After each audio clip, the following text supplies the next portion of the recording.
In our last video, we showed you the IronBeam, the laser that destroys drones for $3.50. The weapon that made the whole world stop and say, warfare just changed forever. And it did.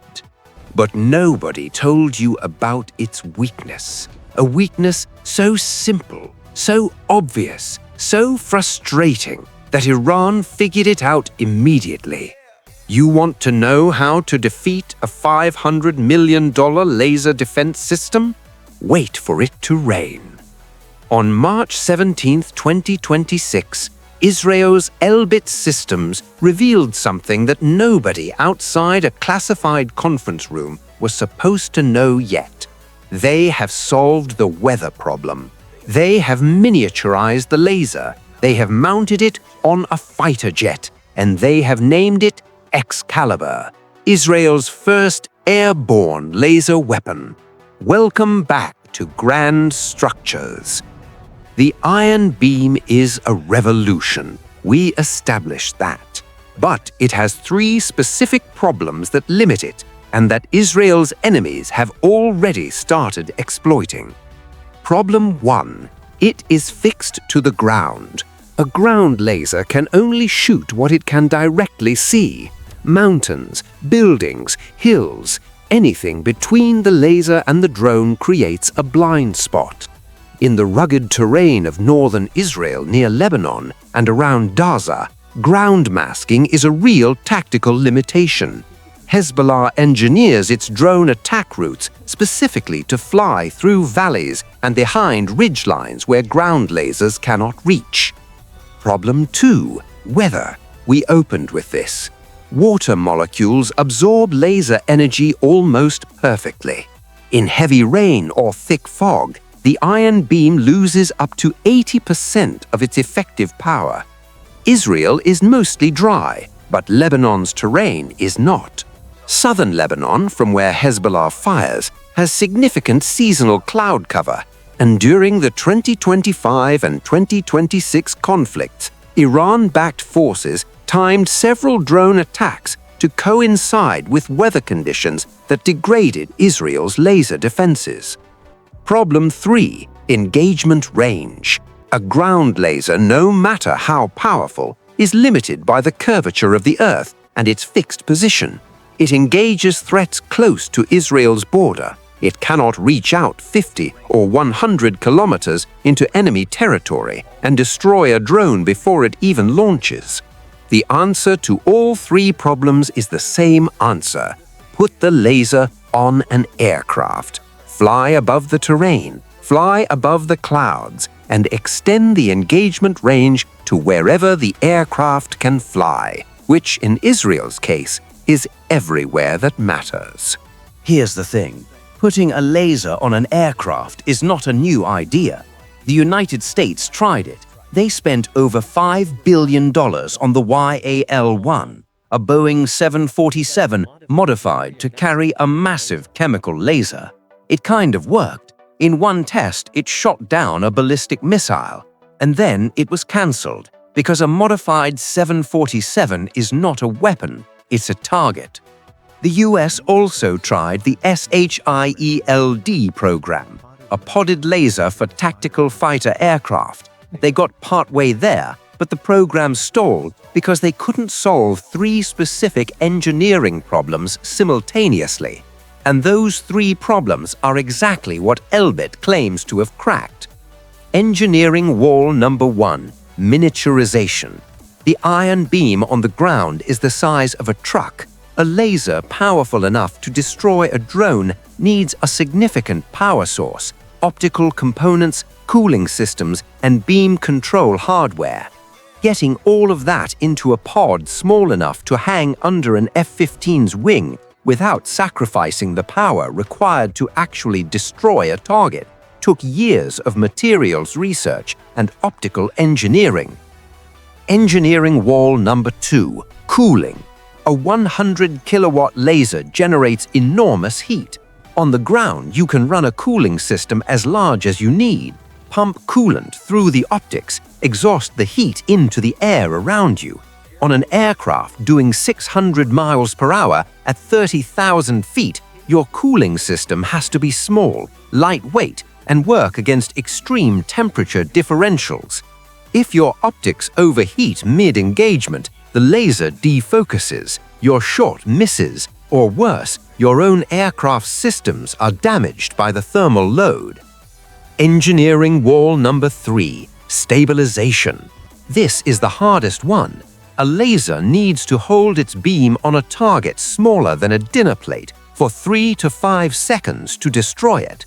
On the ground, vibration is minimal. You control the environment. But on a fighter jet pulling turns at 500 miles per hour, every vibration, every air pocket, every engine pulse moves the airframe by tiny fractions. Tiny fractions that over a beam traveling kilometers translate into the difference between hitting the target and missing it completely. The stabilization solution is a combination of adaptive optics, the same technology from the Arrow 3 and IronBeam that compensates for atmospheric distortion, and an active gimbal mount that moves the laser head faster than the vibration frequency of the aircraft. The laser chases the target not just through space, but through the physical shaking of the machine carrying it.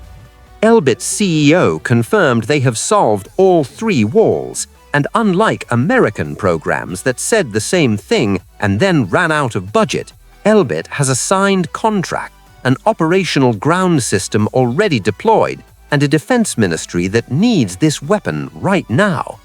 Israel isn't building one airborne laser, it's building 2 for 2 completely different missions.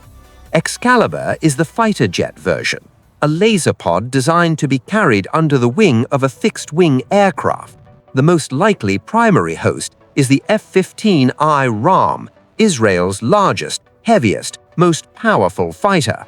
The F-15 has 2 engines producing massive electrical power, significant payload capacity, and long range. It is, in every way, the ideal laser truck, an aircraft that can carry the pod, power the laser, and stay airborne over a threat zone for hours. Flying at 30,000 feet above the clouds, an Excalibur-equipped F-15 has a clear line of sight to threats across a vast area. No terrain masking, no weather interference, no fixed position. It can patrol a corridor, identify threats below the cloud layer through sensors, and engage them with the laser from above, destroying drones and cruise missiles before they even reach Israeli airspace. Sting is the helicopter version, and it solves a completely different problem. Where Excalibur is about wide-area defense from altitude, Sting is about close, persistent protection of specific assets. An Apache helicopter equipped with Sting can hover above a convoy, a base, or a critical infrastructure site at low altitude in direct view of the threat zone and provide continuous laser defense against drones and loitering munitions as they appear. The helicopter version faces harder engineering constraints. Vibration from rotors is worse than jet engines, power generation is more limited, and the aircraft flies at lower altitudes where atmospheric interference is higher. But it compensates with something the fighter jet can't match. It can stop. It can hold a fixed position for extended periods, providing dedicated laser coverage to exactly the ground asset that needs it. Together, Excalibur and Sting cover every altitude and every mission type. High and fast, the F-15. Low and persistent, the Apache.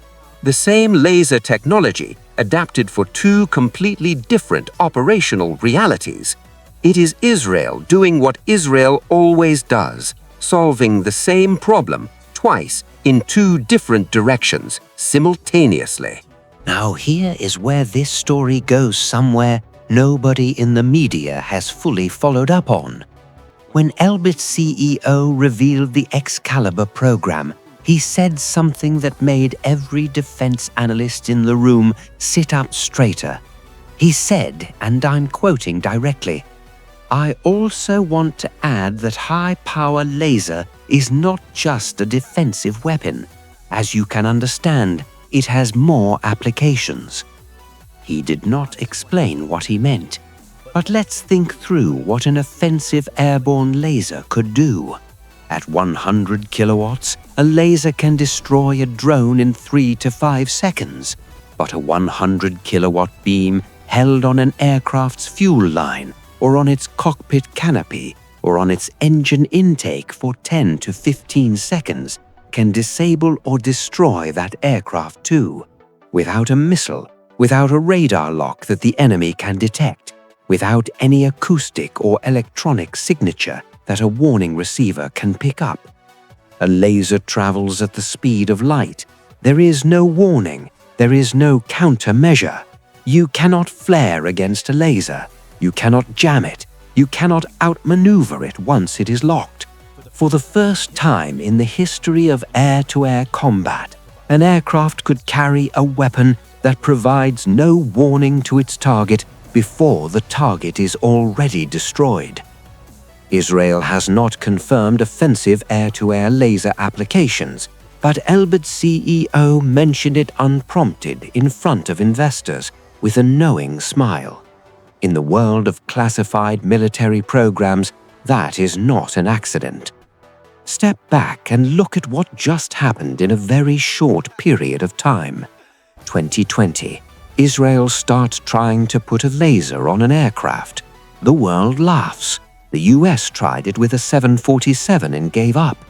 2025, IronBeam becomes the world's first operational ground-based laser defense system, killing drones and rockets for $3.50 a shot. Late 2025, Israel signs a secret contract with Elbit to put that same technology on fighter jets and helicopters.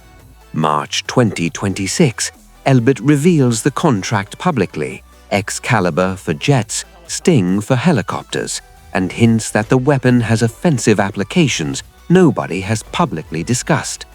The significance cannot be overstated. Every major military in the world has been trying to put a working laser on a tactical aircraft. The US, Russia, China, all have programs, all have prototypes. None has a contracted operational system with a signed Defense Ministry deal and a functioning ground-based predecessor already in combat use.